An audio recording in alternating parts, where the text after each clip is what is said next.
Uma da grandeza do Espiritismo é desarmar a pessoa ignorante. Eu já achei bastante importante a rádio, porque ela é uma faculdade e a TV Mundo Maior está nascendo aí, não vamos deixar ela morrer. Vamos ajudar da maneira que a gente puder.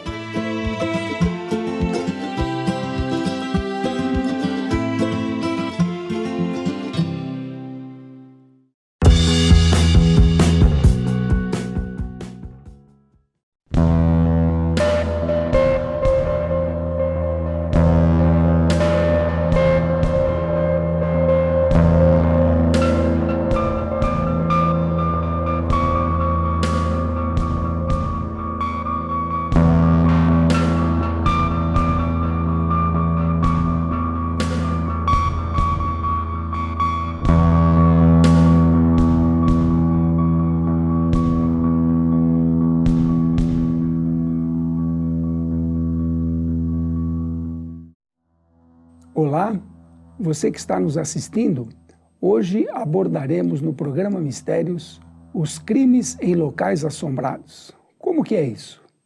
Um ambiente famoso por crimes como morte e tortura pode ficar assombrado? Mesmo depois de anos, quem visita esses locais pode ser afetado por alguma energia negativa? O Espiritismo entende que vibrações negativas podem afetar nosso corpo físico e espiritual, sugando nossas energias e nos levando a pensamentos mórbidos. Ao longo da história da humanidade, diversos locais foram palco de atrocidades e atentados contra a vida. A energia desses crimes fica presa ao espaço onde aconteceram.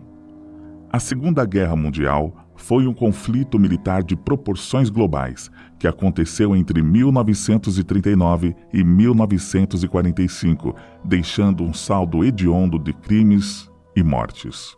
Inaugurado pela Polícia do Estado em 1940, o campo de Auschwitz, localizado na Polônia, até hoje é conhecido pelas barbáries nazistas. O complexo tinha 40 quilômetros e era formado por 3 campos principais: 2 de trabalho forçado e 1 para extermínio. Eram enviados para Auschwitz presos políticos, comunistas, homossexuais, ciganos e judeus de toda a Europa.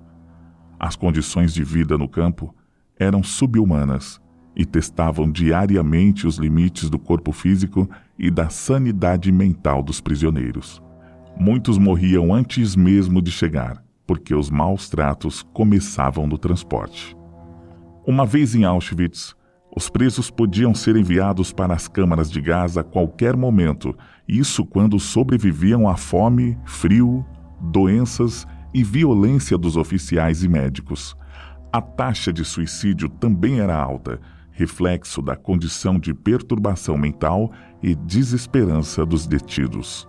Ao final da guerra e fim das atividades do Auschwitz, o complexo foi responsável pela morte de mais de 1 bilhão de pessoas. No Brasil, no início dos anos 90, um acontecimento de menor proporção, mas igualmente cruel, também entrou para a história. O massacre na Casa de Detenção Carandiru é considerado um dos mais sangrentos da história penitenciária de todo o mundo. Embora haja divergências nas versões narradas, os números não escondem a brutalidade do episódio. No pavilhão 9 do Carandiru, foram mortos 111 detentos, vítimas de disparos e objetos cortantes. O coronel da Polícia Militar do Estado de São Paulo, o Biratã Guimarães, foi o responsável pela invasão ao complexo penitenciário, sob justificativa de controlar uma rebelião entre os presos. Apesar de outros 74 policiais serem processados pelo massacre, o Biratã foi o único condenado. O coronel recebeu uma pena de mais de 600 anos, mas recorreu em liberdade. A perícia que atuou no local, ex-detentos e os grupos de direitos humanos presentes na data alegam que a invasão da polícia militar matou em nome do extermínio, enquanto a polícia insiste que só atirou para se defender. Mais de 25 anos depois, o massacre ainda inspira pesquisas e choca pela impunidade.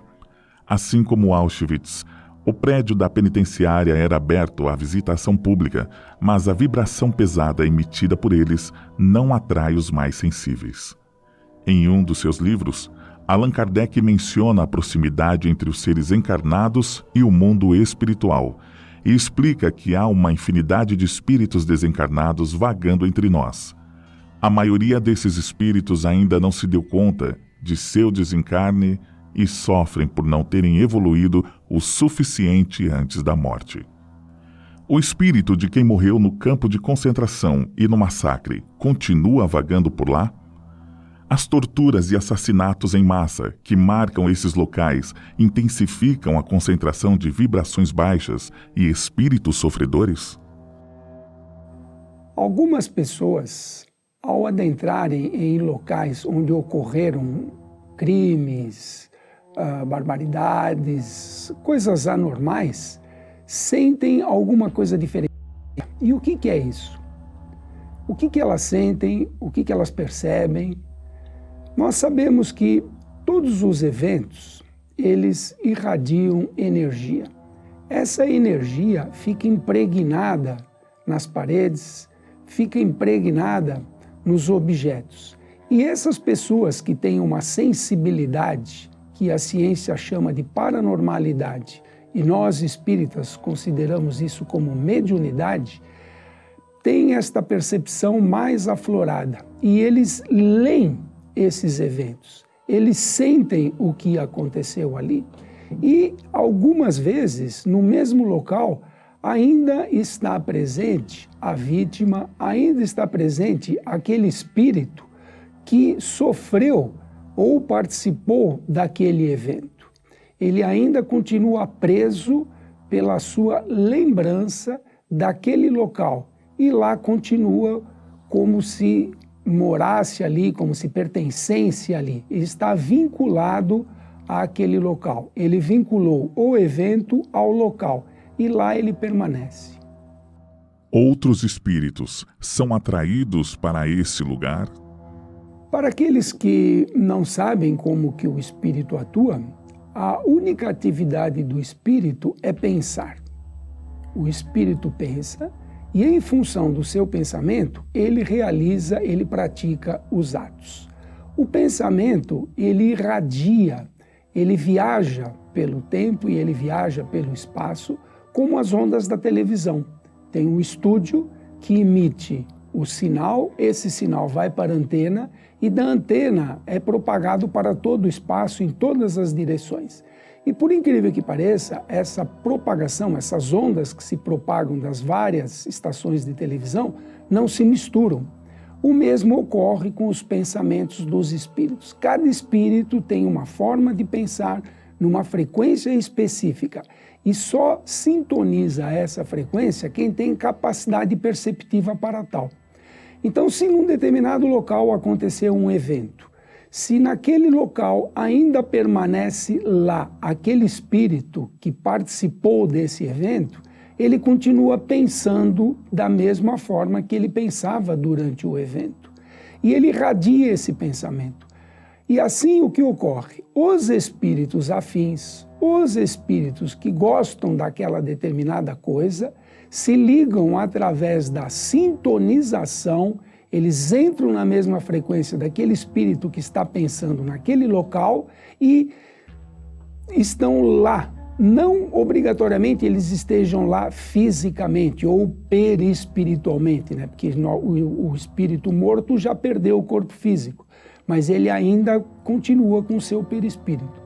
Então ele pode se deslocar até o local, perispiritualmente falando, ou ele pode estar vinculado àquele local através da sintonização. Da mesma forma que nós estamos na nossa casa e conseguimos ver o canal que nós quisermos. A frequência de cada canal é específica. Então eu, ao sintonizar, equivale a eu estar no estúdio, porque eu estou vivenciando, eu estou vendo, eu estou sentindo as emoções do estúdio. A mesma coisa acontece com os espíritos. Alguns se deslocam até aquele local e lá permanecem, lá vivem e convivem junto com aquele espírito que morreu, que foi assassinado naquele local, ou que era proprietário daquele local, vamos assim dizer, e outros o fazem através da onda pensamento. E quando duas ondas entram na mesma frequência, elas aumentam o potencial, a amplitude aumenta ao quadrado. Então não equivale a não ser 3 mais 3, e sim 3 vezes 3, então daria 9. Então duas pessoas pensando igual, o potencial desse pensamento ele é ao quadrado, é uma potencialização disso. E esses espíritos afins frequentam aquele local. Isso não ocorre só com os locais mal assombrados, vamos assim dizer. Os locais bem assombrados, um local bacana, um local onde os eventos que ali ocorrem são bons, são benéficos, são prazerosos para o bem, ali estão vinculados espíritos que gostam daquilo. Então, cada um está aonde gosta, cada um faz aquilo que acha que é certo naquele determinado momento, naquele determinado instante. Então, nesses locais, existe uma atração para aqueles que têm a mesma sintonia vibratória, a mesma forma de pensar. Esses espíritos podem influenciar novos crimes? Algumas pessoas que praticam crimes, elas comentam que elas ouviram vozes que a induziram, a estimularam a praticar aquele determinado. Isso efetivamente ocorre. De que maneira?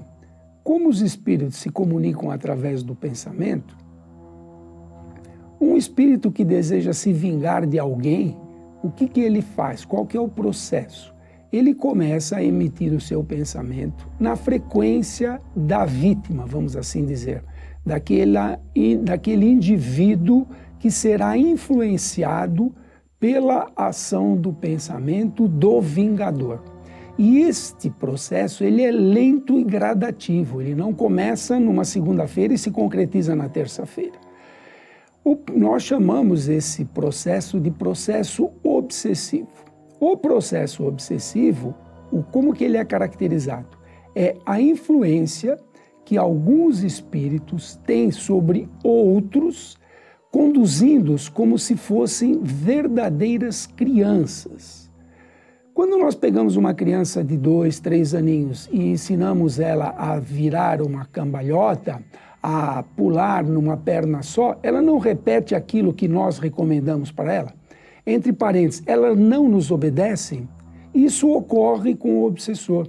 O obsessor ele vai induzindo a sua vítima, mandando o pensamento, e essa pessoa vai absorvendo esse pensamento, vai absorvendo, e ele passa a agir de acordo com a vontade do espírito que está interferindo na sua própria vida.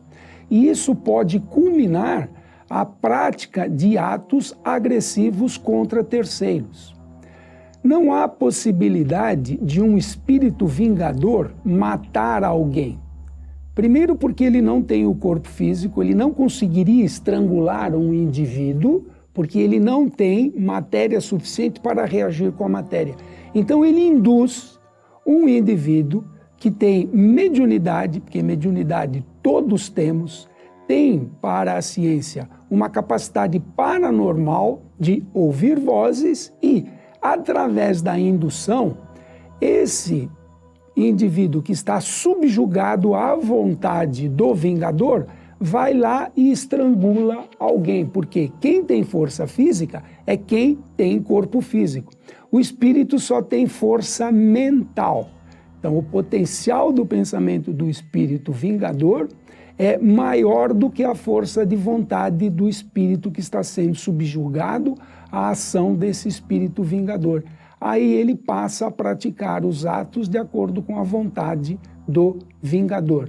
Então, este subjugado comete um assassinato, comete um ato involuntário, vamos assim dizer, mas no consciente ele tem consciência do que está acontecendo.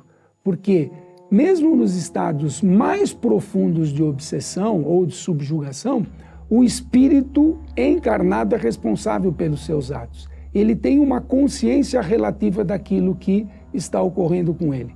E se ele tiver força de vontade suficiente, ele pode sair desse estado e negar a obediência àquele que o está impondo a sua vontade. E se fosse possível conquistar novamente aqueles que se foram? Juntos nós podemos. Invista neste canal. Invista em um mundo melhor.